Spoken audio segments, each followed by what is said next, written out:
Hello everyone, I am Preeti Singh, a final year med student and here I am covering all the concept of zoology. ठीक है, तो इसके पहले हमने इसका इंट्रोडक्शन वाला लेक्चर किया था, ये सेकेंड लेक्चर है. ठीक, तो आज हम पढ़ेंगे स्ट्रक्चर ऑफ स्केलेटन मसल. ठीक है, स्केलेटन मसल का स्ट्रक्चर बेसिकली कैसे होता है. ठीक, तो वो मसल जो बोन से अटैच होती हैं उनको हम कहते हैं स्केलेटन मसल. ठीक है, स्केलेटन का मतलब बोन से अटैच होने वाली मसल को स्केलेटन मसल कहते हैं. तो यार बोन से ये जो मसल है कैसे अटैच होगी, है ना. तो टेंडन के थ्रू अटैच होते हैं. याद रखना, जो टेंडन है वो मसल को बोन से अटैच करता है. ठीक, अभी जो मसल है, मसल को ना प्रोटेक्ट करने के लिए कुछ तो होगा. तो कोलेजनस कनेक्टिव टिश्यू सीथ होती है. ठीक है, जो मसल को कवर करती है, बाहर से कवर कर रही है, इसको हम बोलते हैं एपीमाइसियम. ठीक है, एपीमाइसियम होता है.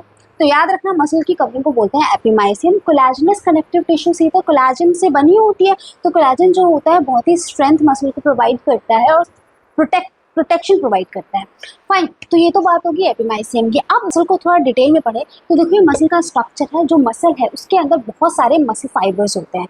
ये एक मसल फाइबर है, ये बहुत सारे मसल फाइबर मिलकर के एक बंडल बना रहे हैं. ठीक, जिसको हम बोलते हैं यहाँ पर फेसिकल. ठीक है, मसल फाइबर को या मसल सेल भी बोलते हैं, मायोसाइट भी बोलते हैं. ठीक, तो अगर हम यहाँ पे एक मसल फाइबर उठाए तो उसके अंदर बहुत सारे आपके होते हैं मायोफाइब्रिल्स. ठीक, तो देखो यार मायोफाइब्रिल क्या होता है.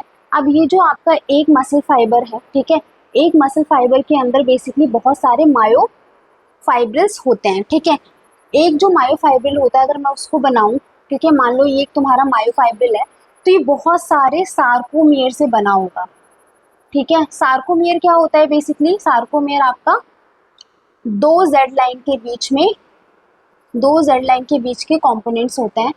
ठीक है, तो sarcomere basically actin and myosin protein से बना हुआ होता है. ठीक है, एक्टिन जो होता है वो थिन फिलामेंट होता है, मायोसिन जो होता है थिक फिलामेंट होता है. फाइन, तो ये है बेसिकली आपका मायोफाइब्रिल. ठीक है, जो सार्कोमेयर से बना होता है, सार्कोमेयर एक्टिन मायोसिन से बनता है. तो ले देखिए ये क्या ही है, ये प्रोटीन ही तो है.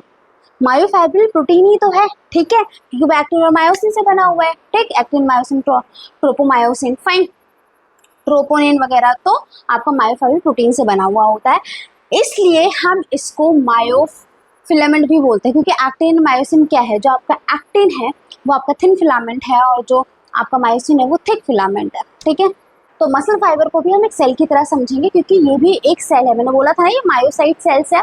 ठीक है, तो यार सेल के अंदर क्या क्या चीजें होती हैं, एक मेम्ब्रेन होती है. तो यहाँ भी मसल फाइबर की एक मेम्ब्रेन है जिसे हम कहते हैं सार्कोलेमा. ठीक है, सेल के अंदर साइटोप्लाज्म होता है, तो इसके अंदर भी साइटोप्लाज्म है जिसको हम कहते हैं सार्कोप्लाज्म. ठीक है, मल्टी न्यूक्लिएटेड होता है क्योंकि इसके अंदर बहुत सारे न्यूक्लियस है. ठीक, अब आपका जो मसल फाइबर होता है उसके अंदर बहुत सारे जो होते हैं माइक्रोफाइब्रिल्स होते हैं. ये बहुत सारे माइक्रोफाइब्रिल्स हैं. अब माइक्रोफाइब्रिल्स किससे बनते हैं, माइक्रोफिलामेंट से. माइक्रोफिलामेंट क्या होता है, एक्टिन एंड मायोसिन प्रोटीन ही है यहाँ पर. ठीक है, तो एक्टिन एंड मायोसिन फिलामेंट से आपका बनता है माइक्रोफाइब्रिल. ठीक है, तो यार एक्टिन एंड मायोसिन इस तरीके से अरेंज होते हैं आपके माइक्रोफाइब्रिल के अंदर. ठीक, ये हो गया. यहाँ पे देखो साइटोप्लाज्म के अंदर, यहाँ पे इसके मायोसाइट के साइटोप्लाज्म मतलब कि सार्कोप्लाज्म के अंदर होता है आपके सार्कोप्लाज्मिक रेटिकुलम. नॉर्मल सेल्स के अंदर भी रेटिकुलम होता है, तो इसके अंदर भी रेटिकुलम है. ठीक है, यहाँ पे जो सार्कोप्लाज्मिक रेटिकुलम होता है वो कैल्शियम स्टोर करने का काम करता है. ये एक चीज आपको याद रखनी है. Okay, let's now discuss structure of skeleton muscle fibre. ठीक है, इसके स्ट्रक्चर को थोड़ा सा देखते हैं. मसल फाइबर के अंदर एग्जैक्टली जो मैं तुम्हें बता रही थी कि मायोफाइब्रिल जो होता है उसके अंदर मायोफिलामेंट का अरेंजमेंट कैसा होता है. ठीक है, तो मैंने बताया था कि जो आपके मायोफाइब्रिल्स होते हैं उसके अंदर बेसिकली सार्कोमियर होता है. सार्कोमियर क्या होता है देखना है. देखो ये आपका ए बैंड है. ठीक है, मतलब मायोसिन वाला फिलामेंट है. ठीक है, ये तुम्हारा आई बैंड है, मतलब कि एक्टिव फिलामेंट है. तो ए बैंड को ओवरलैप करता है आपका आई बैंड. ठीक है, तो एक्टिन जो है वो मायोसिन को ओवरलैप करता है. ठीक, दोनों तरफ से ए बैंड को ओवरलैप कर रहा है आपका आई बैंड. ठीक, अब क्या होता है, मतलब जो पोर्शन ए बैंड का एक्टिन फिलामेंट से ओवरलैप नहीं है उसे हम कहेंगे एच जोन. फाइन, ये तुम्हारा आई बैंड है. ठीक, आई बैंड को सेंटर से बाइसेक्ट कर रही है एक लाइन जिसको बोलते हैं जेड लाइन. बेसिकली ये भी एक तरह का थ्रेड प्रोटीन है. ठीक है, एक फिलामेंटस प्रोटीन है। यहाँ पे देखो मैंने लिखा भी है Z line at, okay at नहीं एन होगा, an elastic fibre that bisect the I band and fixes the I band together. ठीक है, ये एक इलास्टिक फाइबर है, ठीक है, जो बेसिकली तुम्हारे आई बैंड को बाइसेक्ट कर रहा है। क्यों बाइसेक्ट कर रहा है? क्योंकि ये सभी आई बैंड को आपस में जोड़ के रखना चाहता है। ठीक है, तो जेड लाइन याद रखना, क्या है जेड लाइन? एक इलास्टिक फाइबर है जो सभी आई बैंड्स को साथ में रखता है। फाइन, ये हो गया तुम्हारा अबाउट जेड लाइन।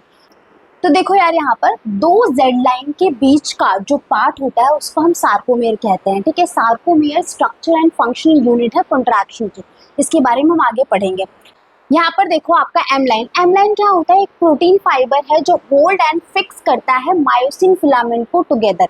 ये देखो, ये मायोसिन फिलामेंट्स है, ठीक, इनके बीच से एक लाइन पास हो रही है, इसे एम लाइन बोलते हैं। क्यों पास हो रही है? ताकि ये सभी मायोसिन फिलामेंट को एक साथ रख सके। फाइन, ये तो हो गया एम लाइन। जेड लाइन मैंने तुम्हें बता ही दिया।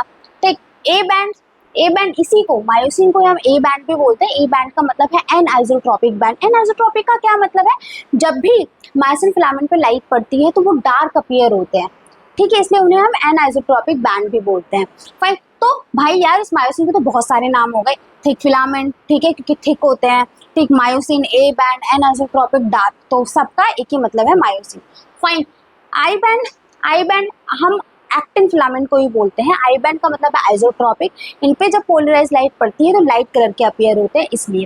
ठीक, अब यार आई बैंड की खास बात यह है, आई बैंड 3 तरह के प्रोटीन से बनता है, एक्टिन, ट्रोपोमायोसिन एंड ट्रोपोनिन। ठीक, एक्टिन जो है वो कॉन्ट्रैक्टाइल प्रोटीन है, लेकिन जो ट्रोपोमायोसिन और ट्रोपोनिन है वो रेगुलेटरी प्रोटीन है। रेगुलेटरी प्रोटीन क्यों? क्योंकि ये डिसाइड करते हैं कि जो मायोसिन है वो एक्टिन से बाइंड करेगा या नहीं करेगा। ठीक है, तो ये तो हो गई बात तुम्हारे आई बैंड की। ओजोन क्या होता है? मायोसिन का वो पार्ट जो एक्टिन फिलामेंट से ओवरलैप्ड है उसको हम बोलते हैं ओजोन। फाइन, इधर और इधर, got it? So this is it, I hope you like it. कोई भी डाउट हो तो कमेंट सेक्शन में पूछना।